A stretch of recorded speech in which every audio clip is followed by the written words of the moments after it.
بسم اللہ الرحمن الرحیم۔ السلام علیکم معزز طلباء کرام، آپ سب کیسے ہیں؟ آج ہم معطا امام محمد کے سبق نمبر 139 کو پڑھیں گے۔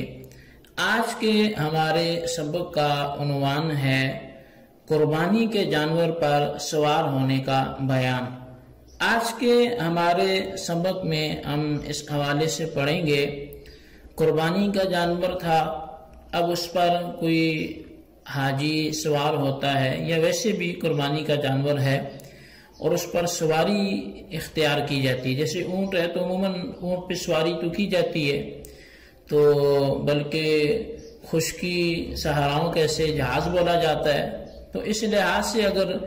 وہ قربانی کا جانور تھا اور اس پر کسی شخص نے سواری کر لی مجبوری کی بنا پر، تو اس حوالے سے احادیث کیا رہنمائی کرتی ہیں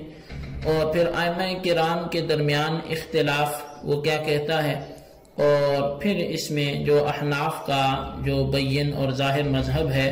وہ اس حوالے سے کیا ہے، تو اسی حوالے سے آج کے ہم سبق میں گفتگو کریں گے۔ تو آج کے ہمارے سبق کی جو عبارت ہے وہ بھی شروع ہوتی ہے اس باب سے کہ باب الرجل یسوق بدنۃ فیضطر الی رکوبها، کہ یہ باب ہے اس شخص کے بارے میں کہ جو قربانی کے جانور لے کے چل رہا ہے تو بس اب اسے اس پر سوار ہونے کی حاجت پیش آ گئی۔ تو اخبرنا مالک اخبرنا ہشام بن عروہ عن ابیہ انہ قال اذا اضطررت الى بدنتك فاركبها ركوبا غیر قادح۔ امام محمد رحمۃ اللہ علیہ امام مالک رحمۃ اللہ علیہ سے حدیث پاک نقل کرتے ہیں، اور وہ امام مالک جو ہیں وہ فرماتے ہیں کہ ہمیں جو خبر دی ہے وہ حضرت ہشام نے دی ہے، اور ہشام بن عروہ وہ اپنے والد محترم سے روایت کرتے ہیں، اور وہ فرماتے ہیں کہ جب قربانی کے لیے بھیجے جانے والے اونٹ پر سوار ہونے کے لیے مجبور ہو جائے تو پھر تو اس پر سوار ہو جا، لیکن ایسی سواری کہ جس سے اس کو تکلیف ہو وہ نہیں ہونی چاہیے۔ اخبرنا مالک اخبرنا ابو الزناد عن الاعرج عن ابی ہریرہ رضی اللہ عنہ ان النبی صلی اللہ علیہ وسلم مر على رجل يسوق بدنته فقال له اركبها فقال انها بدنة فقال له بعد مرتين اركبها ويلك۔ امام محمد رحمۃ اللہ علیہ اس باب کی دوسری حدیث امام مالک سے نقل کرتے ہیں، فرماتے ہیں کہ ہمیں امام مالک نے خبر دی، اور وہ فرماتے ہیں کہ ہمیں ابو زناد نے اعرج سے خبر دی، اور انہوں نے حضرت ابو ہریرہ رضی اللہ عنہ سے خبر دی کہ نبی علیہ السلام کا گزر ایک ایسے شخص کے قریب سے ہوا جو اونٹ کو ہانک رہا تھا اور خود پیدل تھا، تو آپ نے اسے فرمایا کہ اس پر سوار ہو جاؤ، تو عرض کرنے لگا حضور یہ قربانی کا اونٹ ہے۔ آپ نے اسے 2 مرتبہ پھر ارشاد فرمایا کہ تمہیں کیا ہو گیا، اس پر سوار ہو جاؤ۔ اخبرنا مالک اخبرنا نافع ان ابن عمر كان يقول اذا انتجت البدنة فليحمل ولدها معها حتى ينحر معها، فإن لم يجد له محملا فليحمله على أمه حتى ينحر معها۔ امام محمد رحمۃ اللہ علیہ اس باب کی تیسری حدیث وہ ذکر فرماتے ہیں کہ ہمیں امام مالک نے خبر دی، اور وہ فرماتے ہیں کہ ہمیں حضرت نافع نے حضرت عبداللہ بن عمر رضی اللہ تعالیٰ عنہما کے حوالے سے بتایا کہ حضرت سیدنا عبداللہ بن عمر رضی اللہ عنہما وہ فرمایا کرتے تھے کہ جب قربانی کی اونٹنی بچہ دے دے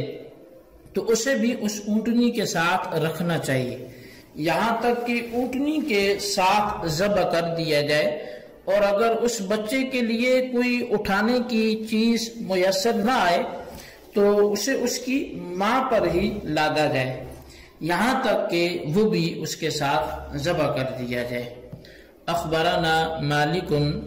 اخبرنا نافع ان ابن عمر او عمر شک محمد كان يقول من اهدى بدنة فضلت او ماتت فإن كانت نذرا أبدى لها وإن كانت تطوعا فإن شاء أبدى لها وإن شاء تركها۔ امام محمد رحمۃ اللہ علیہ اگلی حدیث پاک لے کے آئے ہیں،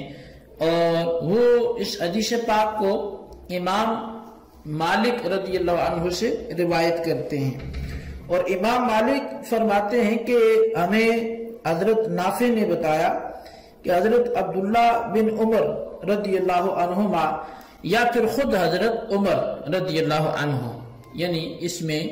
امام محمد رحمۃ اللہ علیہ کو شک ہے کہ حضرت عبداللہ بن عمر تھے یا حضرت عمر تھے، کہ ان میں سے ایک فرمایا کرتے تھے کہ جس نے قربانی کے لیے اونٹ بھیجا اور وہ اونٹ اس سے گم ہو گیا یا مر گیا، تو اگر وہ نظر کے پورا کرنے کے ارادے سے تھا تو اس کی جگہ وہ دوسرا لے گا، پھر تو ابدلہ یعنی اس کی جگہ بدل کر دوسرا لے، اور قربانی کے لیے بھیجے کیونکہ پہلے جو ہے وہ ضائع ہو گئے، اور اگر وہ نفلی قربانی تھی تو پھر چاہیے کہ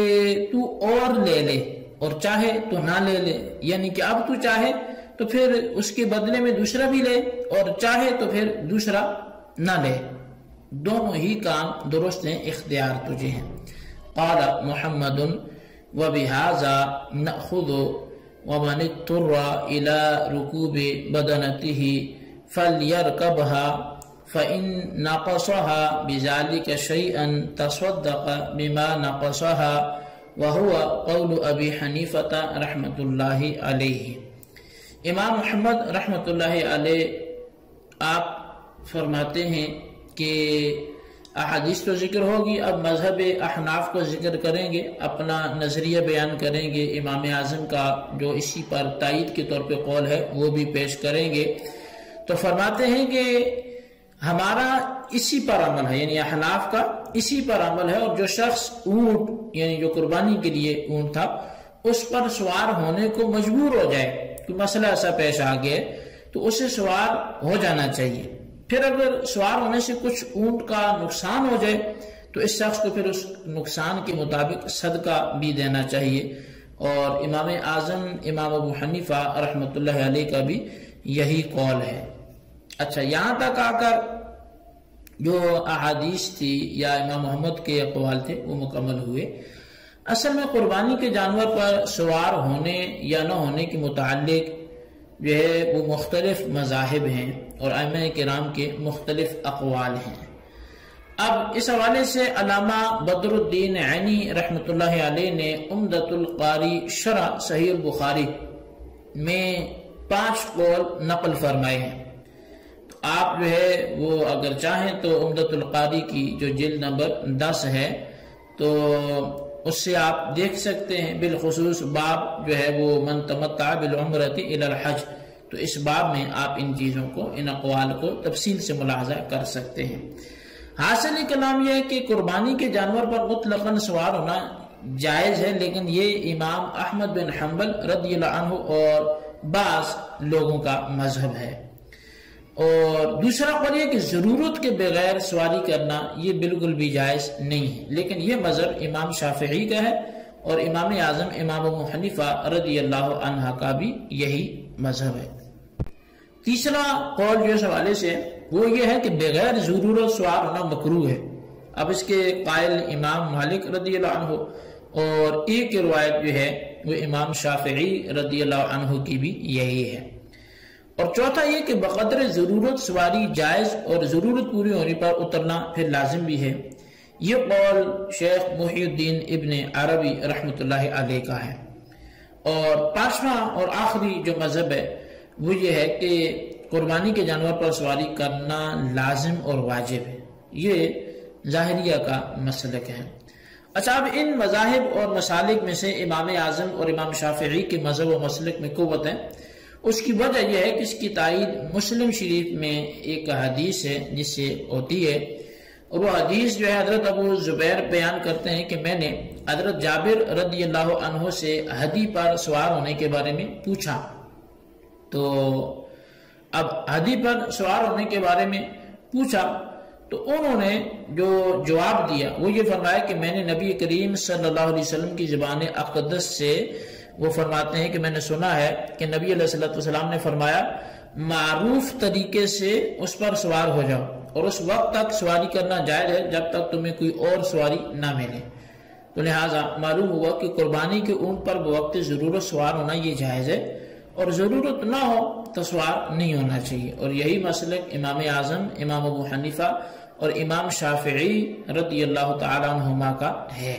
تو بہرحال یہ دونوں ائمہ اس مسلک میں جمع ہو گئے، جبکہ بقیہ جو نظریات ہیں وہ بھی آپ نے سمجھے، تو ان کی دلیل جو تھی وہ بھی آپ نے سمجھ لی، حدیث پاک جو صحیح مسلم شریف کی تھی۔ تو بہرحال یہ ہمارے آج کے سبق کی عبارت ترجمہ اس کی وضاحت تھی، اس کو آپ اچھی طرح سمجھیں، اس کے خلاصے کو اپنے رجسٹر پر لکھیں۔ اللہ تبارک و تعالیٰ سے دعا ہے جو ہم نے پڑھا سنا اسے یاد رکھنے کی توفیق نصیب فرمائے،